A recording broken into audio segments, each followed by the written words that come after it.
అందిస్తుంది. ఈరోజు హైదరాబాద్ నగకుంట అంబేద్కర్ శతాబ్ది భవన్లో 199వ జయంతి మహాత్మా జ్యోతిరావు పూలే జరుపుకున్న సందర్భంగా మరి హైదరాబాద్ జిల్లా ఉపాధ్యక్షుడు బాచర్ల అర్జున్ గారు, రాష్ట్ర యూత్ ప్రధాన కార్యదర్శి బేగంపేట నరసింహ గారు, అదేవిధంగా రాష్ట్ర కార్యవర్గ సభ్యులు వైనాగ లింగన్న, మరి రాష్ట్ర నాయకులు కినపల్లి గణేశన్న గారు,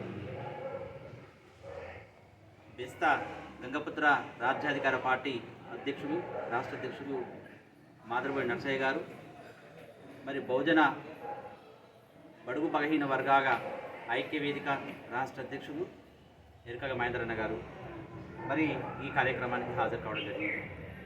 నేను మీ గోపి రజక, రాష్ట్ర అధ్యక్షులు తెలంగాణ రజక ఫెడరేషన్.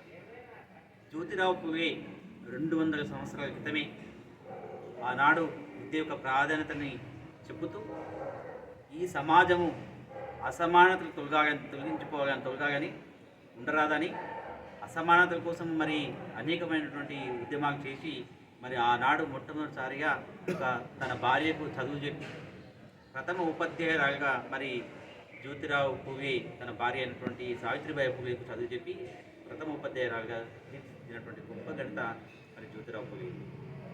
ఈ విధంగా బహుజనులు అనేక మంది మరి ఈ సమాజం కోసం, బడుగు బలహీన వర్గాల కోసం, తాడిత పీడిత వర్గాల కోసము ఎంతో ఉద్యమాలు చేసినటువంటి వీరికి భారతరత్న ఇవ్వకుండా మరి ఈ దేశంలో భారతరత్న ఇచ్చిన దాంట్లో చాలామందిని మనం పరిశీలిస్తే అగ్రవర్ణాలకు సంబంధించిన వ్యక్తులే ఉన్నారు.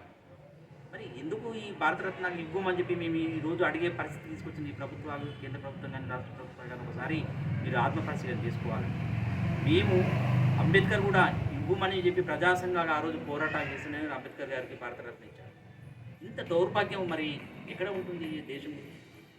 మరి సంత్ గాడ్గే బాబా కావచ్చు, జ్యోతిరావు పూలే కావచ్చు, సావిత్రిబాయి పూలే కావచ్చు, ఇట్లా ఎంతో మంది, మరి జగ్జీవన్ రాయ్ కావచ్చు, ఇంకా ఎంతోమంది మరి మహనీయులకు ఎందుకు భారతరత్న ఇవ్వట్లేదని చెప్పి సందర్భంగా మేము అడుగుతున్నాం. తక్షణమే మహనీయులు, ఈ దేశంలో ఉన్నటువంటి మహనీయులకు భారతరత్న ఇచ్చి వాళ్ళని గౌరవించాలని చెప్పి ఈ ప్రభుత్వాన్ని మేము కోరుతున్నాం. మరి అంతేకాకుండా ఇప్పటికీ ఇంకా స్వతంత్రం వచ్చి 79 సంవత్సరాలు అయినప్పటికీ కూడా బీసీల పైన, ఎస్సీ ఎస్టీల పైన అనేకమైనటువంటి దుర్మార్గమైనటువంటి చర్యలు, మరి అసాంఘిక చర్యలు కావచ్చు, మరి దాడులు కావచ్చు జరుగుతున్నాయి. ఇప్పటికీ ఇది ఇంకా రూపుమాపగా ఇప్పటికీ ఇంత టెక్నాలజీ యుగంలో కూడా మరి బీసీల పైన, ఎస్సీ ఎస్టీల పైన దాడులు జరగడం, రాజ్యాధికార దిశగా రాకుండా వాళ్ళని అణిచివేయడం మరి సరైన పద్ధతి కాదని చెప్పి ఈ సందర్భంగా తెలియజేసుకుంటాం. ముఖ్యంగా రజకులని ఎస్సీ జాబితాలు చేర్చాలని చెప్పి అనేక సందర్భాల్లో మా పోరాటాలు దాదాపుగా 79 భారతదేశ స్వతంత్రం నుంచి 79 సంవత్సరాల నుండి మా పెద్దవాళ్ళు మేము అందరం చేస్తూనే ఉన్నాం. ఈడబ్ల్యూఎస్ ఎవ్వరు పోరాటం చేయకుండా కూడా మరి ఈడబ్ల్యూఎస్ రాత్రికి ఇవ్వడం జరిగింది. అంటే రాజ్యాధికారం మీ చేతిలో ఉంది కాబట్టి ఏదైనా మీరు తీసుకురావచ్చు అని చెప్పి మీకు బాగా స్పష్టంగా అర్థమైంది. కాబట్టి రానున్న రోజుల్లో ఈడబ్ల్యూఎస్ ఏ విధంగా అయితే మీరు తీసుకొచ్చి మీ రాజ్యాధికారం ఉంది కాబట్టి తీసుకొచ్చారో అదే తరహాలో బీసీ కూడా రాజ్యాధికార దిశగా మేము అడుగు వేస్తాం.